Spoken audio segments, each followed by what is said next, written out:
Northwestern Ohio, like with the 125th, that's pretty sparse up in there, like south of Toledo.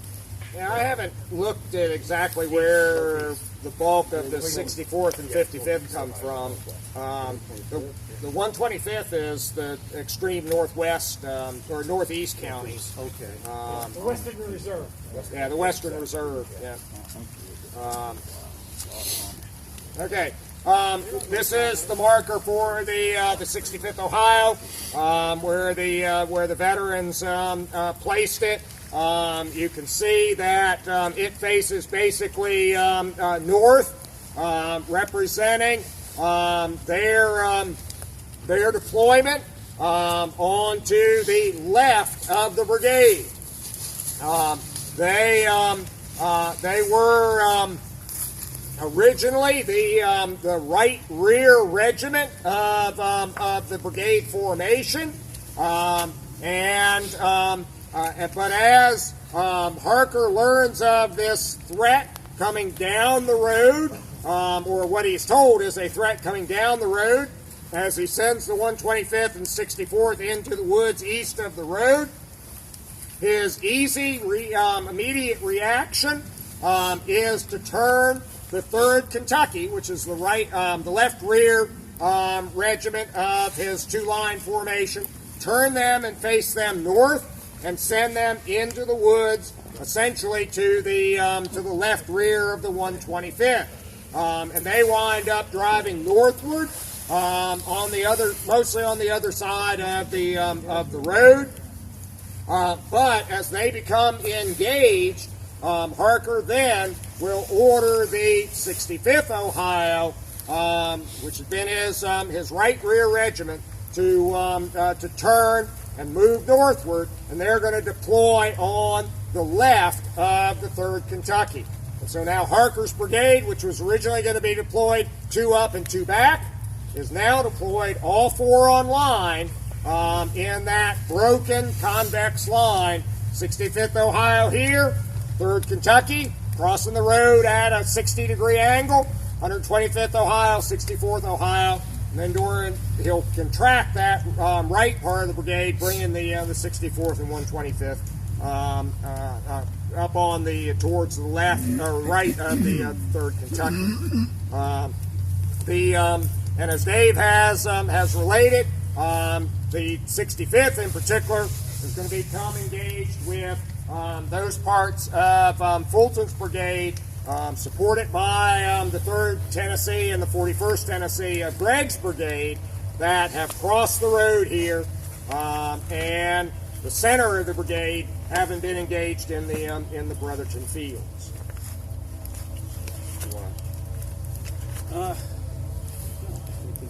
You're doing an excellent job, sir. I'm a passenger today. Let's see. Captain Thomas Powell, who winds up with command of the 65th Ohio by the end of the engagement, because Major Brown will be killed, and the lieutenant colonel will be wounded as well. But he writes. See, on the afternoon of the 19th, about 2 o'clock, we were ordered to move to the left, which we did, following the 3rd Kentucky, and marching on the double quick till meeting and engaging the enemy. The regiment was engaged most of the time until sundown. During the engagement, we took about 70 prisoners, among them a major. This was the major of the 25th Kentucky? 25th Tennessee? Yeah.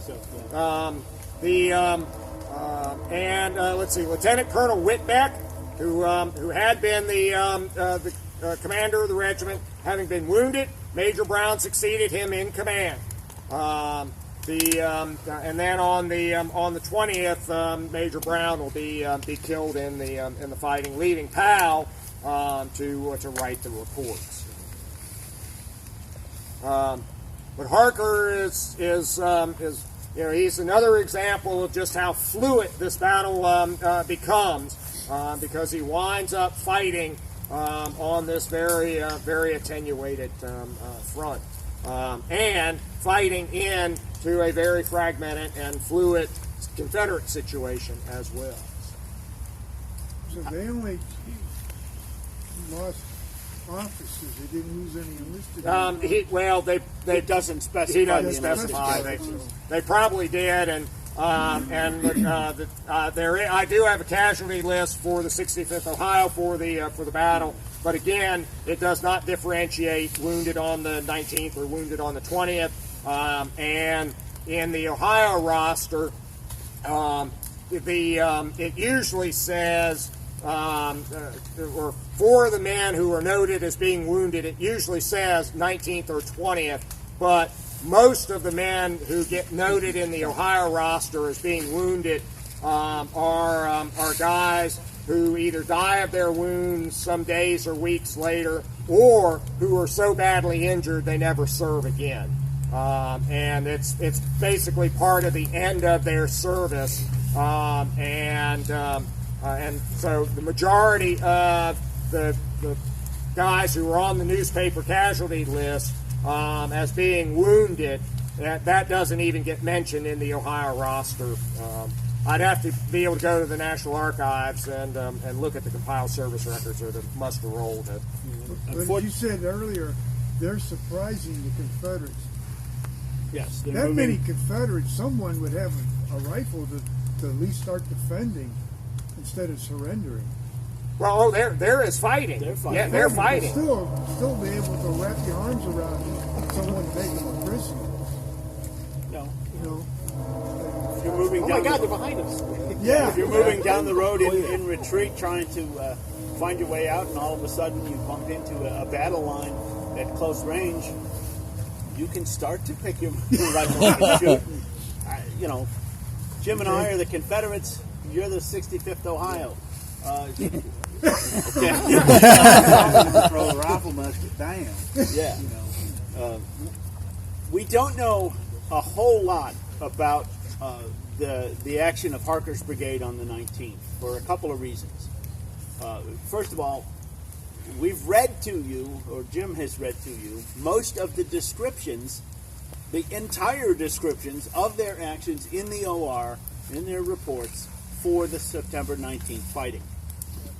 On September 20th, they're going to be much more heavily involved.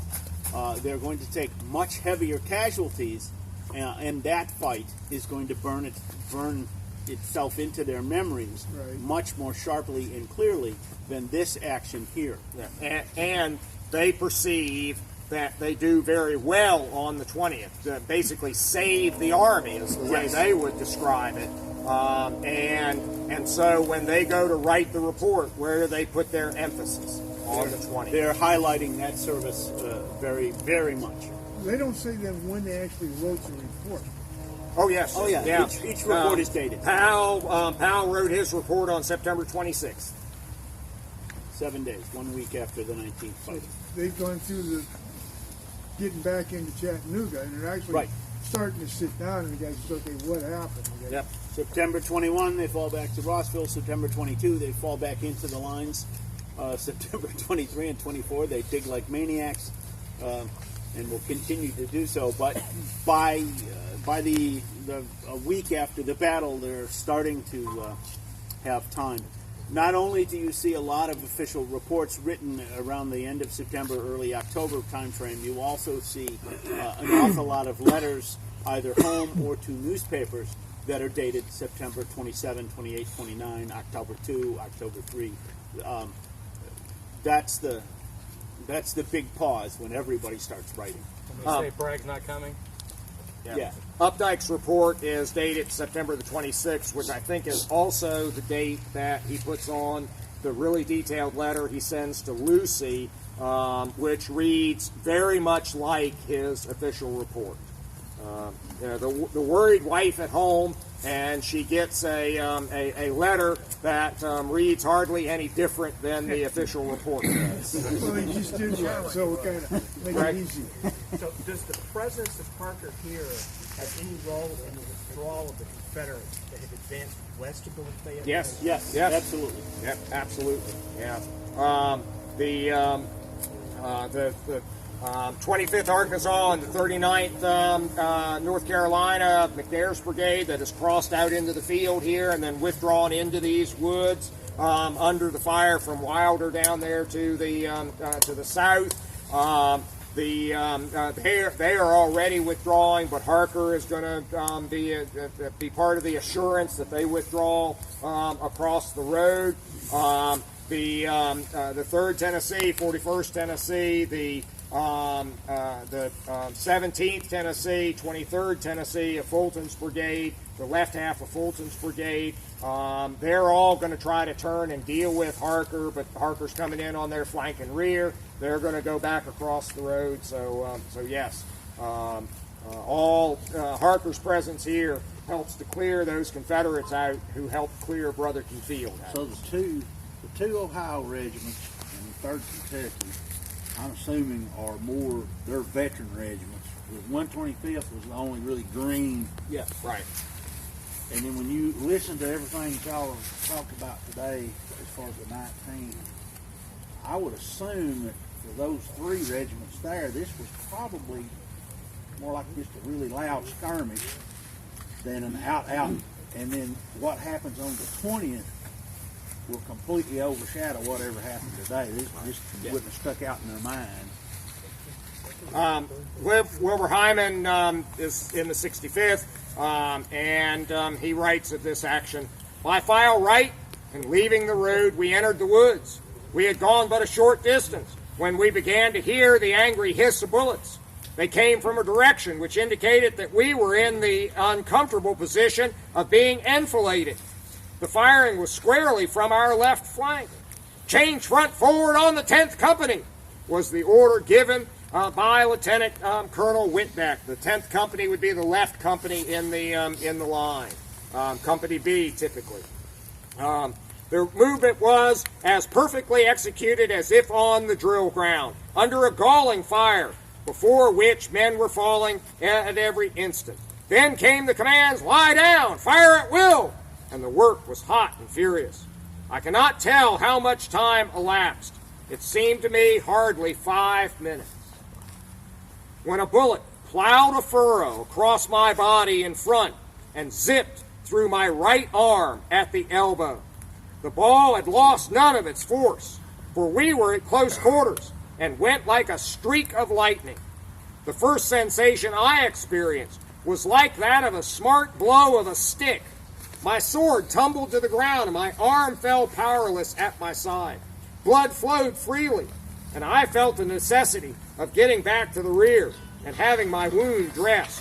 For that day, at least, I would be no good.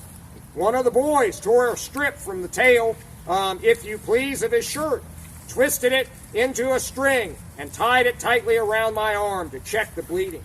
It had the desired effect, and directing the orderly sergeant to take charge of the company, I started back. My legs were all right, and I made, I think, pretty good time, until I was out of range. As long as I could be of no further service until I had repaired damages, I felt that I didn't want to get hit again if I could avoid it. The woods were full of wounded men streaming to the rear. Some fell weak and exhausted and were borne away on stretchers. It was a scene to move the hardest heart. I offered assistance to a soldier belonging to another regiment of our brigade who had been shot through the leg. Leaning upon my left shoulder and using his musket as a crutch, he hobbled along, and together we made our way to the field hospital of our division, more than a mile to the rear of the battle line. So that'd be What regiment is that? 65th Ohio. Wilbur Hyman, somewhere on this line. Would that fire come from the 41st Tennessee? Or the 3rd Tennessee, or the 17th Tennessee. And their divisional hospital would be back that way. It is back from their position behind at Lee and Gordon's mill. Not at Crawfish Spring. It's short. It's closer than that, right? Right. It's not at Crawfish Springs itself. It is closer.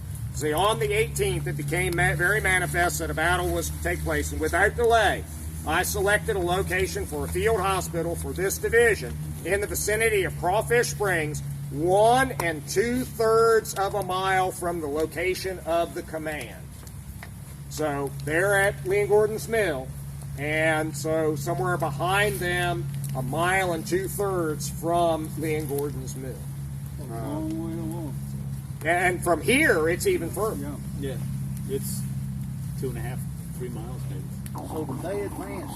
Did they advanced here? Did they end up close to the Tanyard down there? They didn't No. get- If The Tanyard's actually through there. the Confederate accounts Yeah, I guess it is. have them appearing in the woods at the south end of Brotherton Field, which is north of them. This marker is still quite a long way from the south end of Brotherton Field. That's why I said we don't really know a lot about this action. Somebody went up there to the south end of the field and opened fire on Fulton's people, but and these are the only guys who can do it. But they don't leave us any good descriptions of where they are. And it's noon. We should We should withdraw. declare victory and get out.